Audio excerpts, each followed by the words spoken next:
ओम श्री परमात्मने नमः। श्रीमद् भागवत गीता जी का चौथा अध्याय।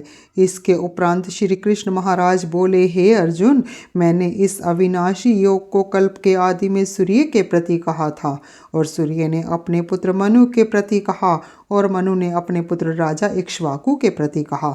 इस प्रकार परंपरा से प्राप्त हुए इस योग को राष्ट्रियों ने जाना, परंतु हे अर्जुन, वह योग बहुत काल से इस पृथ्वी लोक में लोप हो गया था।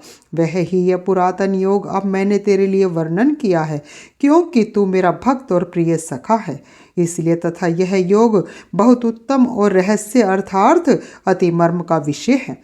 इस प्रकार भगवान श्री कृष्णचंद्र महाराज के वचन सुनकर अर्जुन ने पूछा, हे भगवान, आपका जन्म तो आधुनिक अर्थार्थ अब हुआ है, सूर्य का जन्म बहुत पुराना है।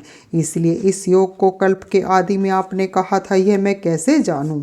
इस पर श्री कृष्ण महाराज बोले, हे अर्जुन, मेरे और तेरे बहुत से जन्म हो चुके हैं, परंतु हे परंतप, उन सबको तू नहीं जानता है और मैं जानता हूँ। मेरा जन्म प्राकृतिक मनुष्यों के सदृश नहीं है। मैं अविनाशी स्वरूप जन्मा होने पर भी तथा सब भूत प्राणियों का ईश्वर होने पर भी अपनी प्रकृति को अधीन करके योग माया से प्रकट होता हूँ।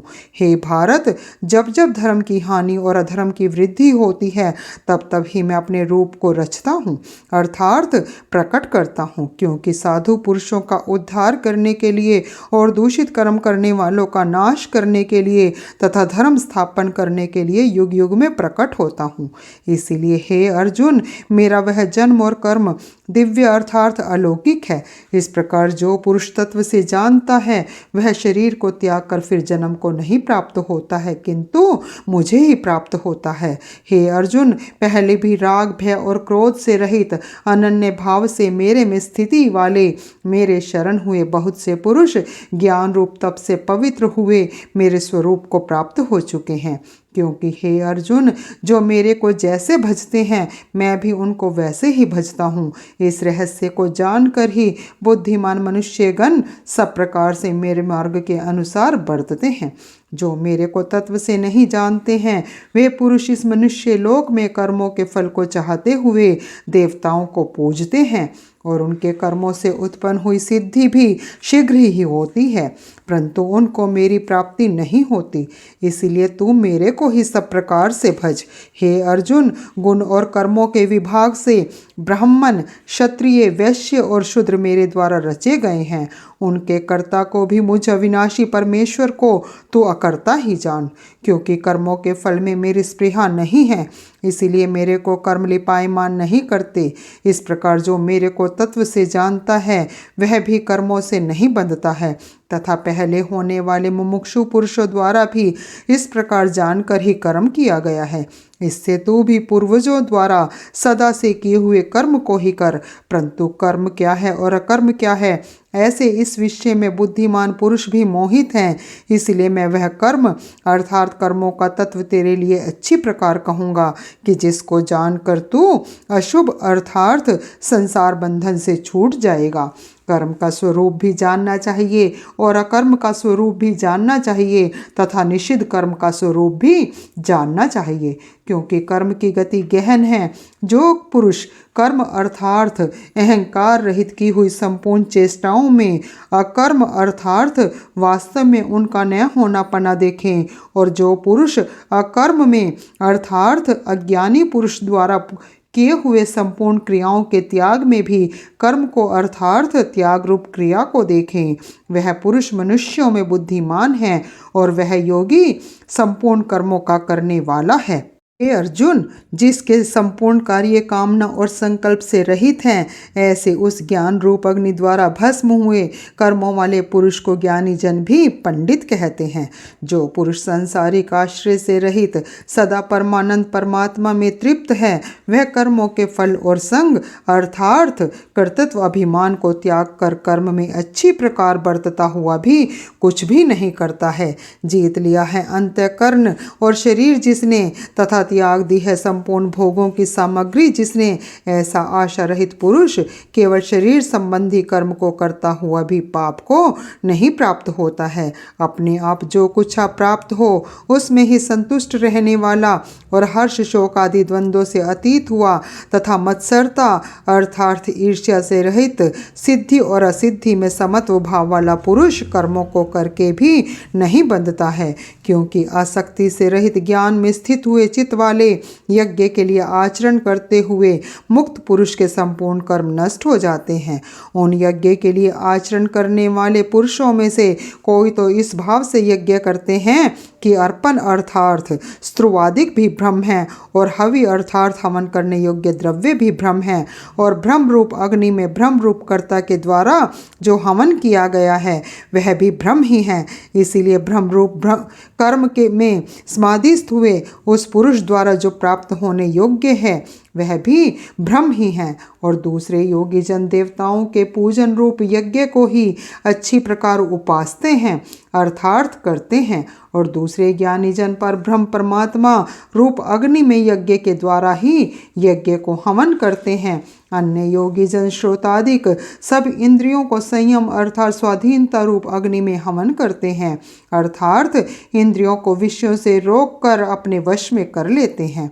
और दूसरे योगी लोग शब्दादिक विषयों को इंद्रिय रूप अग्नि में हवन करते हैं अर्थात राग द्वेष रहित इंद्रियों द्वारा विषयों को ग्रहण करते हुए भी भस्म रूप करते हैं। दूसरे योगी जन संपूर्ण इंद्रियों की चेष्टाओं को तथा प्राणों के व्यापार को ज्ञान से प्रकाशित हुई परमात्मा में स्थिति रूप योगाग्नि में हवन करते हैं। दूसरे कई पुरुष ईश्वर अर्पण बुद्धि से लोक सेवा में द्रव्य लगाने वाले हैं, वैसे ही कई पुरुष स्वधर्म पालन रूप तप यज्ञ को करने वाले हैं और कई अष्टांग योग रूप यज्ञ को करने वाले हैं।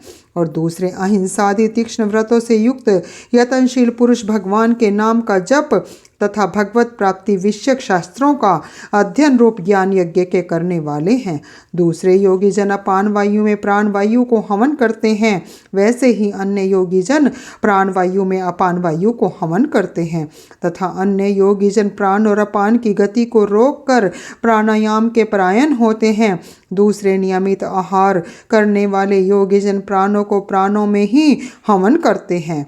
इस प्रकार यज्ञ द्वारा नाश हो गया है पाप जिनका, ऐसे यह सब ही पुरुष यज्ञों को जानने वाले हैं।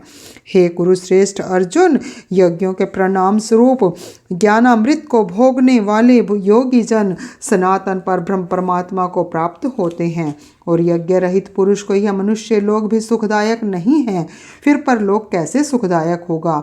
ऐसे बहुत प्रकार के यज्ञ वेद की वाणी में विस्तार किए गए हैं। उन सबको शरीर मन और इंद्रियों की क्रिया द्वारा ही उत्पन्न होने वाले जान। इस प्रकार तत्व से जानकर निष्काम कर्म योग द्वारा संसार बंधन से मुक्त हो जाएगा। हे अर्जुन, सांसारिक वस्तुओं से सिद्ध होने वाले यज्ञ से ज्ञान रूप यज्ञ सब प्रकार श्रेष्ठ है, क्योंकि हे पार्थ, संपूर्ण यावन मात्र कर्म ज्ञान में शेष होते हैं अर्थात ज्ञान उनकी पराकाष्ठा है। इसलिए तत्व को जानने वाले ज्ञानी पुरुषों से भली प्रकार दंडवत प्रणाम कर तथा सेवा और निष्कपट भाव से किए हुए प्रश्न द्वारा उस ज्ञान को जान। वे मर्म को जानने वाले ज्ञानी जन तुझे उस ज्ञान का उपदेश करेंगे कि जिसको जानकर तू फिर इस प्रकार मोह को प्राप्त नहीं होगा। और हे अर्जुन, जिस ज्ञान के द्वारा सर्वव्यापी अनंत चेतन रूप हुआ अपने अंतर्गत समिष्टि बुद्धि के आधार संपूर्ण भूतों को देखेगा और उसके उपरांत मेरे में अर्थात सच्चिदानंद स्वरूप में एक ही भाव हुआ सच्चिदानंद में ही देखेगा। यदि तू सब पापियों से भी अधिक पाप करने वाला है तो भी ज्ञान रूप नौका द्वारा निस्संदेह संपूर्ण पापों को अच्छी प्रकार तर जाएगा। हे अर्जुन, जैसे प्रज्वलित अग्नि ईंधन को भस्म में कर देता है, वैसे ही ज्ञान रूप अग्नि संपूर्ण कर्मों को भस्म में कर देता है। इसलिए इस संसार में ज्ञान के समान पवित्र करने वाला निस्संदेह कुछ भी नहीं है। उस ज्ञान को कितने ही काल से अपने आप समत्व बुद्धि रूप योग के द्वारा अच्छी प्रकार शुद्धांतकरण हुआ पुरुष आत्मा में अनुभव करता है। हे अर्जुन, जितेंद्रिय तत्पर हुआ श्रद्धावान पुरुष ज्ञान को प्राप्त होता है। ज्ञान को प्राप्त होकर तत्क्षण भगवत प्राप्ति रूप परम शांति को प्राप्त हो जाता है। हे अर्जुन, भगवत विषय को न जानने वाला तथा श्रद्धा रहित और संशय युक्त पुरुष परमार्थ से भ्रष्ट हो जाता है। उनमें भी संशय युक्त पुरुष के लिए तो न सुख है और न यह लोक है न परलोक है, अर्थात यह लोक और परलोक दोनों ही उसके लिए भ्रष्ट हो जाते हैं। हे धनंजय, समत्व बुद्धि रूप योग द्वारा भगवत अर्पण कर दिए हैं संपूर्ण कर्म जिसने और ज्ञान द्वारा नष्ट हो गए हैं सब संशय जिसके, ऐसे परमात्मा परायण पुरुष को कर्म नहीं बांधते हैं। इससे हे भरतवंशी अर्जुन, तो समत्व बुद्धि रूप योग में स्थित हो और अज्ञान से उत्पन्न हुए हृदय में स्थित इस अपने संशय को ज्ञान रूप तलवार द्वारा छेदन करके युद्ध के लिए खड़ा हो।